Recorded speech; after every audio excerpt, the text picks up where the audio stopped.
My girlfriend was oversharing all my intimate details to her friends and they laughed at me, so I dumped her and now she can't afford rent by herself and they're begging me to come back.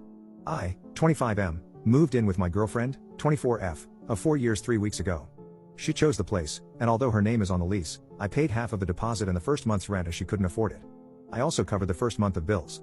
She works part-time and has some savings, which she used to furnish the place according to her taste, despite my objections. I felt she overspent and the money could have been better allocated elsewhere. Now on to what happened. She had a few friends over on Monday when I came home. She had ordered food, and as I normally come home from work at 5, she was surprised to see me there an hour earlier. They were a little drunk, and one of her friends made strange comments at me, which I thought nothing of due to the booze, as I went to the bathroom to shower. When I came out from the shower, her other friends and sister were quoting me poetry that I had written to my girlfriend and were quite handsy. I found it odd and asked her where she had heard that. She said, "We just read your love letters to her before watching a movie." My girlfriend was laughing with them, and then her sister made a remark about how she wanted me to do her the way I do her sister because she had never felt that way. I was furious, but due to her being wasted, it was impossible to talk to her. So I just got some of my belongings really quick and left for my mother's house. On Tuesday, she called me 17 times, but I ignored all of them. She also sent many texts wanting to know why I wasn't home. On Wednesday, I told her in person how hurt I was that she shared my intimate letters with her friends and overshared about what we do in private. She said, "Relax, it was a joke, and nobody got hurt." She said the girls were impressed with me, and that's why they got a little handsy. She said once I gave her the letters, they were hers to share with whomever she pleased. So I told her that I am my own person and can make the decision not to share more of myself with her. Today, she showed up to my mother's place apologizing. She wanted me to come back and talk it out with her. I told her no, and that we were done. She wouldn't leave, so I drove to my father's place, where I am now. She kept texting me and telling me that I should be ashamed of myself for leaving her like that. She got her friends and sister to apologize to me, and they told me to quit playing games and go home now that they had apologized. I told them I was home and that as my name was not on the lease and I wasn't respected as an equal in her home, I no longer wanted to be with her. Luckily for me, I hadn't moved most of my stuff there. She kept phoning and texting, so I blocked her.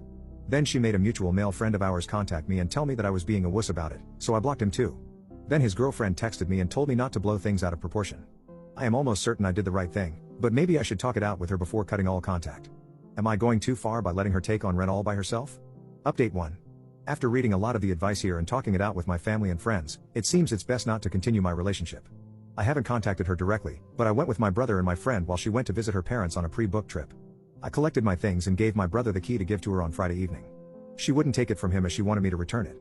My brother told her there was zero chance of that happening because of the TikTok post she had on her account, going into more details about what was in the letters from me, including her mentioning my sister by name and some intimate accidents she had. This forced my sister to tell my mother about it, even though it brought up a lot of trauma for her. At the moment, my sister is not talking to me because she felt I shouldn't have shared that with anyone. I agree, it was wrong of me to do that, even though I was looking for emotional support from my girlfriend. My ex took down the post in hopes of getting me to meet with her. When she realized that wouldn't happen, she put up another one telling her side of the story. There were several parts, and in it, she was looking for the letters to show her followers, but I knew where she kept them and took them while I went to collect my stuff. I burnt all of them, and I won't be writing letters to any new romantic partners anytime soon. My ex's sister has been to my mother's a few times trying to get me to help out with the rent. According to my ex's reasoning, if I hadn't agreed to pay for the rent, she wouldn't have overspent on setting up her home the way she wanted. Even if she sells the stuff, she won't get the original price for it, so she feels it's my fault for making her lose money. She did contact the landlord, filmed for her TikTok viewers while she was on the phone to him, and he denied her breaking the lease without penalties. She has to pay the remainder of the months. I asked her for my deposit through my friend while he was on the loudspeaker to her so I could hear her side without having to speak, knowing full well I wouldn't get my part, but at least he tried. In turn, she called him a lot of names and hung up. Then she phoned him back and apologized because she wanted him to tell me to phone her so she could straighten out the misunderstanding, and we could get back together.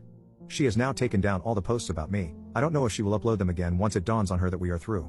She phoned my brother again to make me speak to her so she could explain, and he met her a few hours ago. He finally gave her the key as she was told either she could take it or we would return it to the landlord. He picked up a call from her about an hour after he dropped off the keys. She wanted to talk to me and to forgive her as she had seen how she made a mistake and that it wouldn't happen again. She wanted me to return the love letters, but my brother told her they were burnt. She started blowing up at him, so my brother cut her off. She phoned back more apologetic and said what she had to do to make me go back. He asked her if she would be okay with me sharing her intimate photos and clips she had sent me with my male friends. He asked her this without okaying it with me first. She said she wouldn't be okay with it, and I guess the double standard has completely turned me off as she told my brother that if you receive something through a romantic relationship, then it stays between four eyes. It's not that she doesn't understand that what she did is wrong, it's that she expects me to be okay with it, as in her mind, her feelings matter more in the relationship. She also thinks that me being taller and bigger than her shouldn't have felt threatened by her friends or sisters, as I was not really in harm's way. He then blocked her as she phoned him several times and left him crying messages, followed by some angry messages demanding to delete her intimate photos and clips. Her sister left an angry message with the friend who helped me ask for the deposit, and she threatened him that if I ever leaked her stuff, I wouldn't live to regret it. She told him to pass on the message to me that there is something she is very insecure about sharing regarding her body, and she doesn't want me to share that without her consent. Going forward, I am getting a new number as soon as possible and hoping that I make better decisions in the future. Thank you to all who helped me with good advice.